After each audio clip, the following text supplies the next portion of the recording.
예. 8월 18일 아직 토요일이네요. 자정 넘어가려고 그러는데 원래 일찍 자는 편인데 오늘 컨디션이 좀 안 좋아서 살짝 낮잠이라기에 좀 길게 잤더니 잠이 안 와서 잠시 좀 보다가 방송을 하게 됐습니다. 금요일 다우존스랑 나스닥은 좀 상승을 좀 했고요. 지수 흐름을 보면 하락이 조금 되는 부분들은 엔비디아하고 테슬라 모터스인데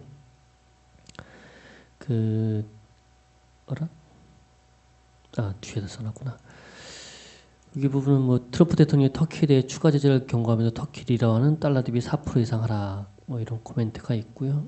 터키 리라와 그리고 머스크 테슬라 CEO의 건강 우려로 이제 주가가 급락했다는데 지금 뭐 수면제도 먹고 뭐 그래서 지금 건강이 좀 악화가 됐나 봐요. 그걸 인터뷰에서 좀 얘기하는 바람에 지금 뭐 그래서 좀 주가 낙폭이 좀 커졌다라는 부분이고요.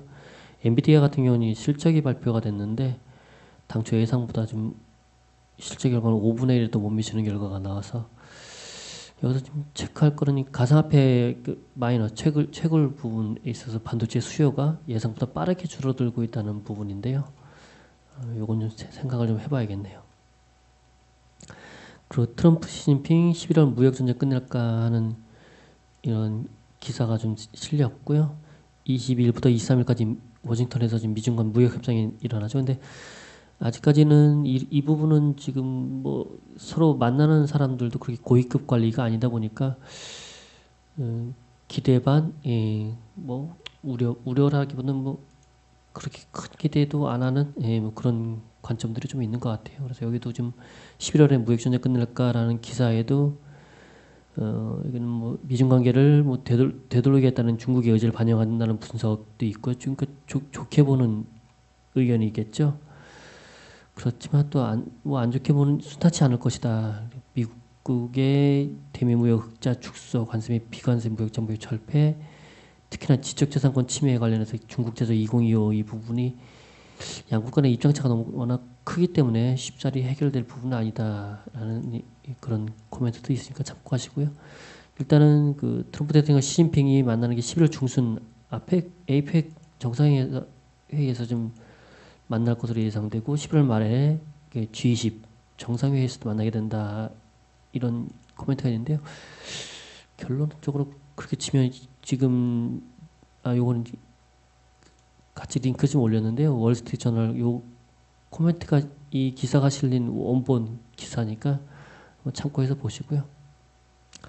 근데 실제로 보면 미국 중간선거가 11월 6일이거든요. 지금 얘기하는 11월 중순 만남이라는 얘기는 결국엔 이제는 거의 대부분이 중간선거 이전에 무역전쟁이 마무리되지는 않을 것이라고 보는 견해가 많아서 그런 건지 좀 이런 식으로 좀 코멘트가 좀 나왔네요. 그리고 연합인포맥스에서 뭐 이런 금융시장 글로벌 금융시장 이슈 해가지고 좀 기사거리도 링크가 되어 있는 부분들이 있고요. 참고하시고요. 참고할 만한 미국 중간선거 관련해서 참고할 만한 보고서가 입소스 리포트라고 해가지고 이게 그 부분을 좀 해석을 해놓은 건지 모르겠는데 이 블로그가 있더라고요. 한번 참고해 보시고요. 뭐 거기서 참고해서 보실 내용은 뭐 몇 번씩 좀 언급드렸지만 대통령 선거는 2020년 있지만 이번에 11월 6일 날 되는 건 상원의원 6년마다 되는 거 하원은 2년마다 되는데 상원 같은 경우 이렇게 3분의 1 인원에 대한 선거를 실시한다 2년마다 이게 한꺼번에 하는 게 아니라 그러다 보니까 지금 중간 선거가 중요해졌는데 그 의미가 여기서 코멘트가 있었는데 미국이 10년에 한 번 인구 센서스를 통해서 하원 선거구를 확정하게 되고요. 이게 대선 선거구도에 적용하게 되게 매우 중요한 의미가 있는데 이 사원에서 발행 법안에 대해서 심의하고 의결하는 중요한 기능이 이게 상원에 있다네요. 그래서 만약에 하원에서 뭐 패배하더라도 상원만 차지하면 이런 부분들이 차질 없이 추진이 되고 트럼프 대통령 같은 경우는 탄핵 얘기가 좀 나오게 돼서 요즘에 좀 살짝 좀 많이 좀 누그러들었는데 러시아 스캔들 이 부분인데 만약에 하원에서 이걸 발의하면 상원에서 이걸 저지를 할 수 있는데 만약에 상원의 과반에서 이걸 점유를 못한다면 뭐 탄핵 부분도 그렇고 재선 가능성도 좀 낮아지게 되다 보니까 이 부분에 있어서 중요하다는 얘기겠죠. 근데 일단은 분석상으로는 상원, 뭐 하원은 모르겠지만 하원은 아직 뭐 뭐라 해야 되나 아직 팽팽하다는 팽팽한 뭐 우열을 가릴 수 없는 상황이고 조금 공화당으로 치우친다는 얘기도 있지만요.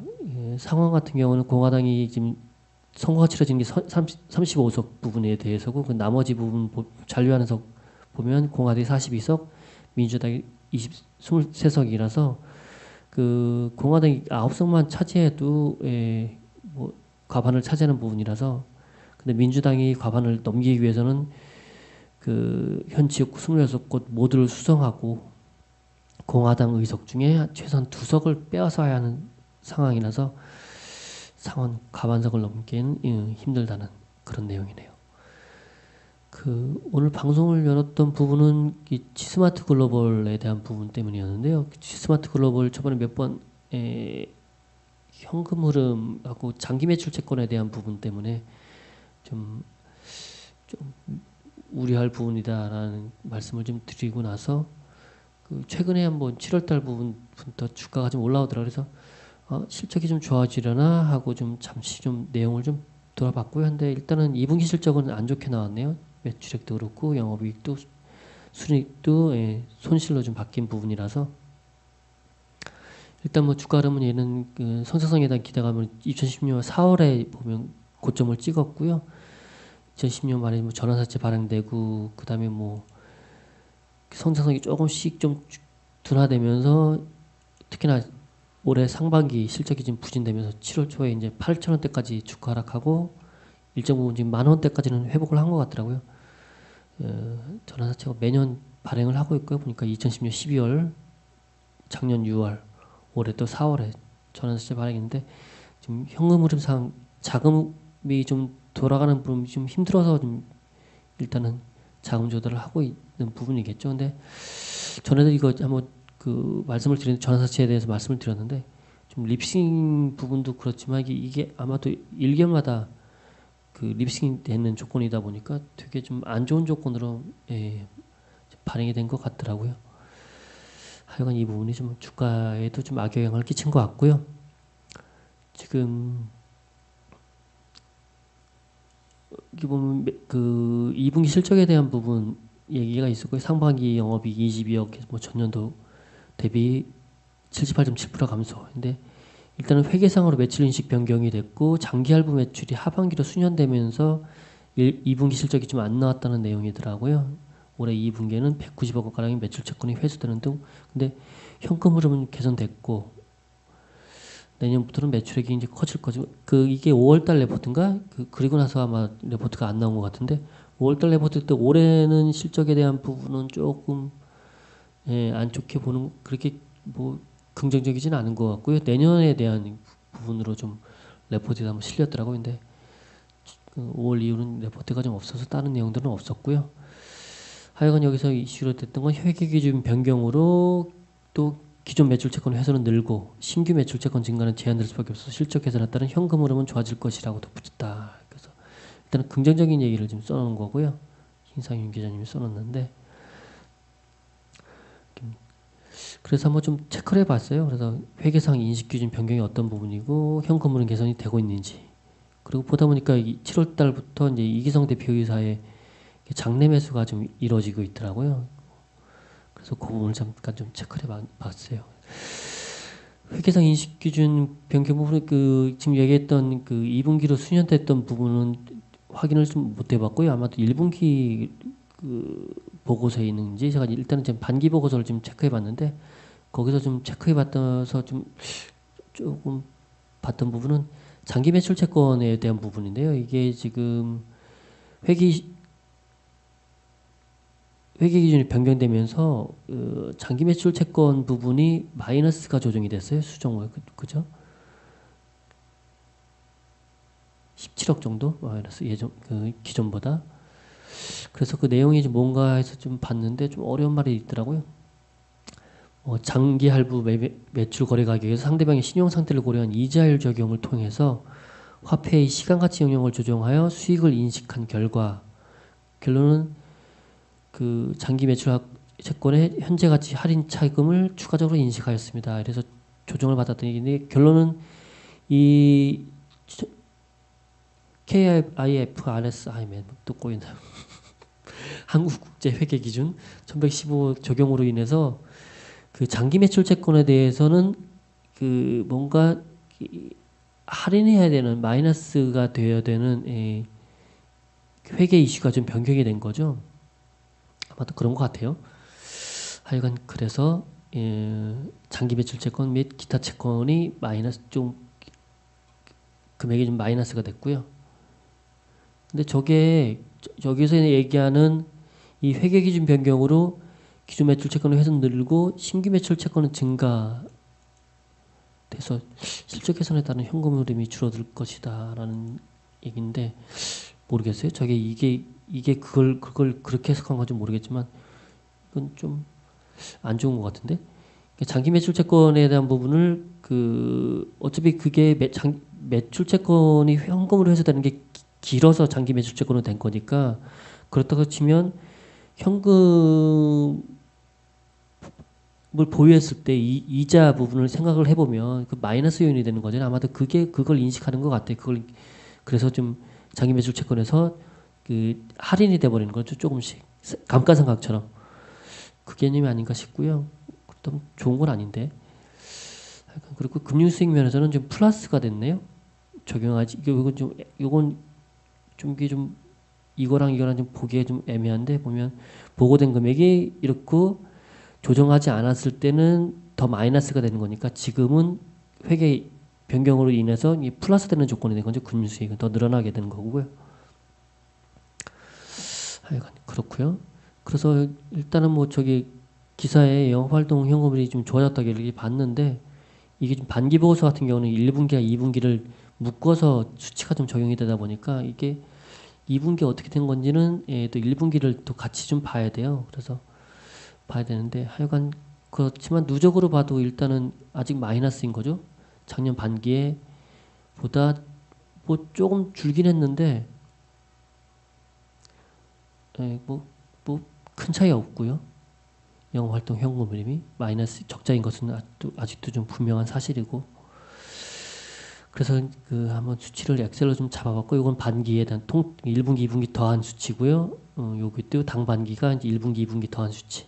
여기서 보면 어차피 이런 부분들 분석을 할 때 제일 중요한 부분은 여기서 큰 비중을 차지하는 금액에 대한 분석이겠죠. 그래서 영업활동 현금 흐름에서 제일 큰 비중을 차지하는 부분이 영업활동으로 인한 자산과 부채의 변동 이 부분이겠죠. 이 부분에서 마이너스가 큰 부분이 이 부분이라서 이걸 그 부분에 대한 내용을 좀 확인한 게 이 부분이고요.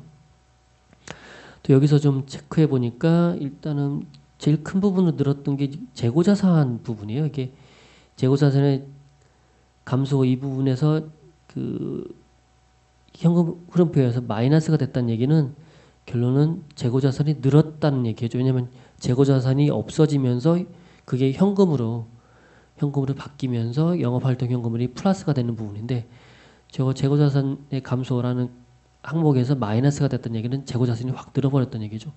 재고자산이 지금 당반기로 120억이 늘었는데 2분기에만 125억이 늘었더라고요. 아마도 그거는 지스마트 상품을 매입한 것 같고요. 그리고 저기 장기 매출 채권의 증가가 있는데 저기 플러스가 됐던 얘기는 장기 매출 채권이 그 현금으로 돌아섰다는 얘기겠죠. 여기 보면 매출 채권의 증가가 있는데 매출 채권은 따지고 보면 2분기에는 매출 채권이 마이너스니까 매출 채권이 증가가 돼 버렸어요. 좀 이상하네. 하여간 그렇고요. 여기 보면 장기 매출 채권의 증가가 있는데 이거는 플러스죠. 플러스라는 얘기는 매출 채권이 없어지고 현금화됐다는 의미가 되는데 근데 저게 현금화가 아니라 제가 봐서는 이 17억이 그 회계 조정에 의한 부분으로 보이거든요. 아까 보셨던 부분. 여기 수치가 비슷하죠? 이 회계 이 부분이 아닌가 싶고요. 그래서 저게 영업현금 흐름이 좋아진 개념이 아니라 삭제된 부분이니까 현금으로 들어온 게 아니라 저건 좀 그렇고요. 그리고 장기 매입 채무가 증가되면서 현금 흐름이 좋아졌는데 저거는 그 매출 채권이 증가하면 자기가 받아야 할 돈을 늦게 받는 거니까 영업활동 현금 흐름에서는 안 좋은 마이너스 요인이 되는 거고 매입 채무 같은 경우가 증가하게 되면 원래 줘야 될 돈인데 그 돈을 안 준 거죠. 그러다 보니까 줘야 될 돈을 안 주다 보니까 현금 흐름이 그 개선됐다는 의미로 영업활동 현금이라서 플러스 되는 요인이 되는 거거든요. 아, 제가 말이 어려워지나? 하여간 줘야 할 매입 채무 같은 경우는 줘야 할 때는 안 줬기 때문에 하여간 그 돈이 하여간 근데 이것도 어차피 나중에 줘야 될 돈이거든요. 부채인데 하여간 65억을 가량을 지금 장기 매입 채무가 증가하면서 현금 흐름에서는 플러스가 된 요인이고요. 이거는 대주주인 지스마트 상품을 매입한 금액이더라고요. 뒤에서 한번 보여드릴 텐데 보시면 말씀드렸던 장기 매입 채무 이 부분이고요. 지스마트. 근데 지금 저는 저 살짝 좀 애매한 게 저희 요즘에 그 뭐라 해야 되나 자회사 뭐 이런 쪽에 이제 그 대기업들 이렇게 몰아주기 의혹이 있잖아요. 계열회사에 일을 몰아주기 이런 부분들이 있는데 이 지스마트 같은 경우 그 원래 계속 얘기하다 모르겠어요. 제가 관심이 없어서 안 찾아봐서 뭐 그런지 모르겠는데 그 G스마트 상장 얘기가 쏙 들어간 것 같아요. 모르겠네. 그 기사나 이런 부분들을 뭐 따로 나오는 게 없는 것 같은데 한 작년 언제였더라? 언제까지만 해도 G스마트 상장에 대한 얘기들이 많이 나왔었는데 근데 저는 상장하게 되면 제일 리스크적인 부분이 저렇게 지금 G스마트 같은 경우 상품을 물건을 제조하는 부분이고 G스마트 글로벌은 그걸 받아다가 그 판매하는 부분을 이렇게 별개로 돼 있는데 저게 지금 거의 뭐 따지고 보면 셀트리온하고 헬스케어 같은 분위기 그런 분위기 그게 좀 뭐 요즘도 그렇지만 옛날에 크게 이슈가 됐었죠. 그 회계 이슈 부분으로 분식회 게 아니냐는 등 뭐 그런 식으로. 근데 저 G스마트와 G스마트 글로벌의 관계도 어떻게 보면 잘못하면 그렇게 볼 수도 있다 보니까 G스마트가 상장하게 되면 그게 어떻게 정리될지 저는 좀 그게 좀 궁금해지더라고요. 하여간 그렇고요. 그리고 재고자산 보시면 여기 상품으로 들어와 있죠. 이 부분이 그래서 아까 저렇게 된 것 같고요. 그리고 그 찾아보니까 또 하나 좀 제가 좀 알쏭달쏭한 게 사용 실시권이라는 게 있어요. 여기 보면 뒤에도 나오니까 이 무형자산으로 들어가는 부분이고 이게 6년 10개월이나 10년에 상각하게 돼 있고요. 기준으로는 지금 보면 사용실권 전에 그 1분기 보고서 보시면 여기는 코멘트가 이렇게 되죠. G스마트 코리아가 보유했던 G스마트가 생산하는 LED 정광유리 제품의 판매 및 영업 활동에 대한 국내 전 지역에서 독점적인 권리와 지위를 승계받았다. 그래서 이게 사용 실시권이라는 게 그 부분인데 이걸 이제 매년 상각을 하는 거죠. 이 기준에 따라서 6년 10개월이나 10년에 따라서 상각을 하고 있는 거고요. 그런데 이제 이번에 2분기 보고서 보다 보니까 눈에 확 들어온 게 이게 매출 채권이 아까 지금 그 기사에 매출 채권이 줄어들면서 어디 있더라? 현금이 2분기에 190억 원가량의 매출 채권이 회수되었는 등 현금 흐름이 개선됐다 이런 코멘트가 있는데 이게 지금 좀 애매한 게 이 190억 가량의 매출 채권이 회수됐다는 개념보다는 이게 대체된 것 같거든요. 그냥 현금으로 들어온 게 아니라 어딨냐? 새벽이 되니까 정신이 몽롱해져서 그런가? 큰일이네. 괜히 이 시간에 했네. 하여간 보시면 이게 지금 G스마트에서 받은 게 아니고 사용 실시권을 보면 당사는 당반기 중 A 거래처로부터 이렇게 돼 있어요. 이게 A 거래처가 뭔지 모르겠다고요. 사용 실시권 및 임차 시설물을 각각 103억, 58억에 인수하였으며 전액 매출 채권과 상계 처리하였습니다. 이렇게 돼 있거든요. 결론은 저게 지금 현금으로 들어온 게 아니라 매출 채권이 없어지긴 했는데 현금으로 들어온 게 아니라 일부는 103억은 사용실시권이라고 해서 무형자산으로 들어갔고요. 이건 어차피 나중에 또 상각이 돼야 되는 거겠죠. 근데 그게 기존에 뭐 지스마트에서 들어오던 그 사용실시권이 아니라 A 거래처로부터 들어왔는데 저 사용실시권이 뭔지 모르겠어요. 어떤 의미의 사용실시권인지 어떻게 활용이 되는 건지. 그리고 유형자산으로 아까 얘기했던 임차시설물이 유형자산으로 들어온 거죠. 들어와서 이것도 어차피 나중에는 또 상각이 되는 부분이고. 그러니까 결론적으로는 우리가 일반적으로 얘기하는 매출채권이 현금화돼서 현금으로 들어온 게 아니라 매출채권이 이런 사용실시권, A거래처로부터 사용실시권과 임차시설물로 대체화된 부분이라는 건 조금 그 지스마트 글로벌을 좀 보고 계신 분들은 좀 체크하셔야 될 것 같고요.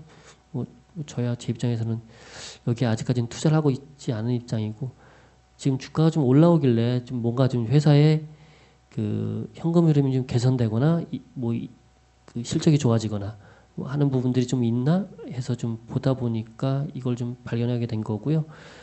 그 혹시라도 좀 그 투자를 고려하거나 투자하고 계신 분이면 한 번쯤 뭐 주담 분에게 통화를 해서 이 부분이 어디에 대한 부분인 건지 어떻게 사용이 되는 건지는 한번 체크해 보시면 어떨까 하는 생각이 좀 들더라고요. 어차피 저야 아직 투자를 하고 있는 입장은 아니니까 물어보긴 좀 귀찮고 누가 혹시나 알아보시는 분이 계시면 댓글 한번 좀 확인해 주셨으면 좋겠어요. 이놈의 귀찮으심.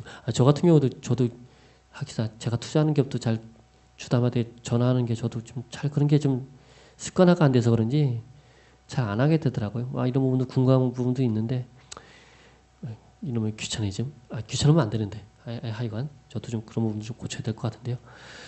하여간 그렇고 저는 보기에 지금은 저 중국에 대한 아마도 기대감하고 하나 크게 지금 주가가 7월달에 올라온 부분이 그 이희성 대표이사의 장래 매수 부분이 아닌가 싶어요. 보면 이게 이제 18년도, 17년도 사업 보고서죠. 거기 보면 그 이희성 대표이사가 8,602주밖에 없었거든요.